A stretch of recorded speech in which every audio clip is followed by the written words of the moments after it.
J'ai écouté un scientifique qui parlait qu'il nous serait possible de voyager dans le futur. Sauf que nous n'avons pas la technologie pour voyager dans le futur. Alors je me suis posé la question, mais quel futur? Nos futurs sont multiples. Nous ne savons pas lequel nous allons réellement vivre parce que nous n'aurons conscience que d'avoir vécu un futur, alors que nous en vivons de nombreux. Il disait aussi que nous ne pouvons pas voyager dans le passé. Si les futurs sont multiples, nos passés le sont aussi.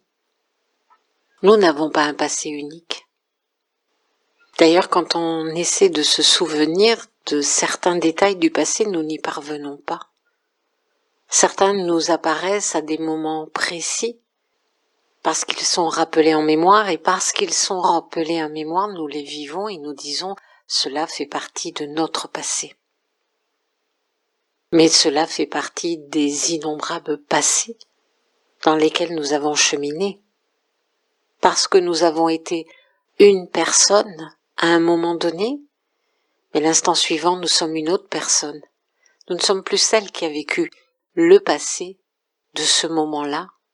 Nous sommes devenus une personne différente et qui peut-être n'aura pas la même référence au passé. Alors il est compliqué pour nos mémoires de s'y retrouver. Si je me retourne et que je regarde derrière moi, je peux savoir ce que j'ai fait il y a quelques instants. Si je prends une date au hasard, je suis incapable de me souvenir. On n'est pas dans un film où on essaie de se rappeler ce qu'on a pu dire 20 ans auparavant. D'ailleurs, quand je vois ce genre de film, cela me fait sourire. Qui peut se rappeler d'un jour?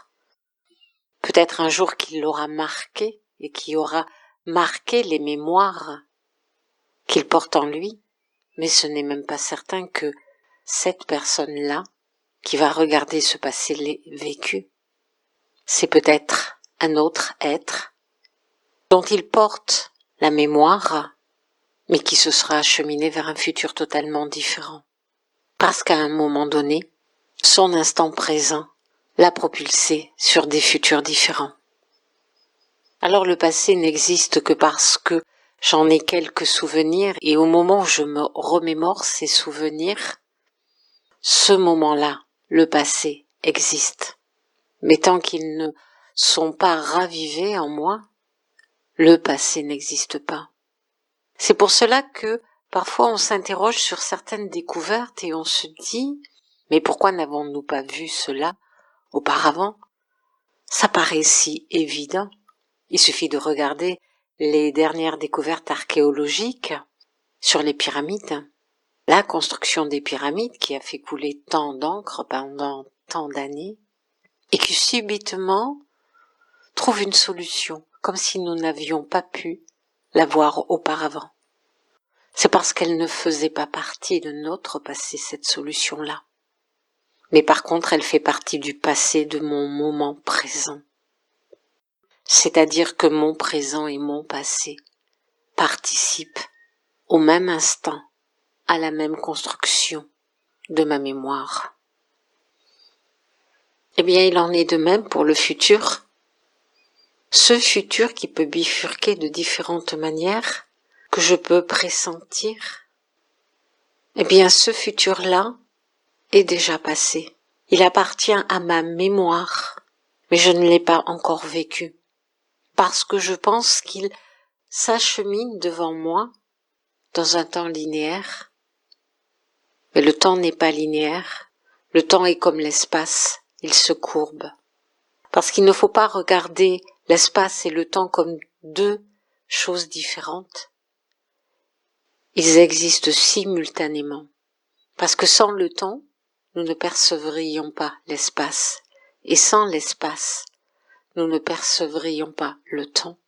Nous avons besoin du temps pour mesurer l'espace. Et ce temps se courbe. Tout comme l'espace se courbe dans un infini.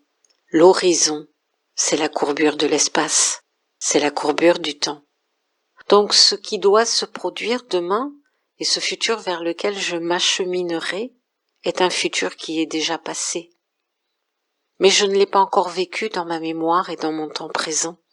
Et parce que je ne l'ai pas encore vécu dans mon temps présent, c'est-à-dire que ma mémoire n'en a pas encore le souvenir ou le souvenir rappelé en moi, je n'ai pas vécu ce futur. Mais c'est faux, tout comme le passé. J'ai déjà vécu mon futur. J'ai vécu de multiples futurs.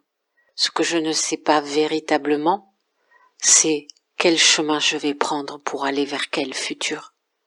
Ils sont nombreux. Parce qu'ils sont nombreux, ils veulent tous survivre dans ma mémoire. Ils survivront, ils vivront, mais peut-être pas dans celle qui parle, peut-être dans une autre, qui n'a pas encore parlé parce que cette autre-là ne s'est pas encore développée dans la mémoire du futur et dans celle du passé. Alors le passé et le futur ne sont pas différents l'un de l'autre. Ils sont là, produits instantanément en moi, au fur et à mesure que je pose le pied et que je m'achemine vers ce futur, vers cet horizon où l'espace et le temps se courbent. Eh bien, c'est déjà mon passé. C'est un passé que je rappelle en moi. Et je crois vivre un événement présent, mais finalement, ce qui est présent, c'est moi à cet instant. Et ce n'est pas ce que j'ai pu vivre, ce que je vivrai, ce que je crois avoir vécu ou ce que je crois que je vivrai. C'est là. Alors tant que je m'accroche à provoquer le futur, à lui donner une forme et une couleur, tant que je m'accroche à regarder le passé, à lui donner une forme et une couleur, je ne vivrai pas. Je ne ferai que me souvenir ce qui est déjà inscrit dans ma mémoire, dans la mémoire de l'espace, dans le temps, mais ça ne sera pas moi. Le passé et le futur, ce sont des pièges, les pièges qui retiennent l'être dans la forme et dans la mémoire.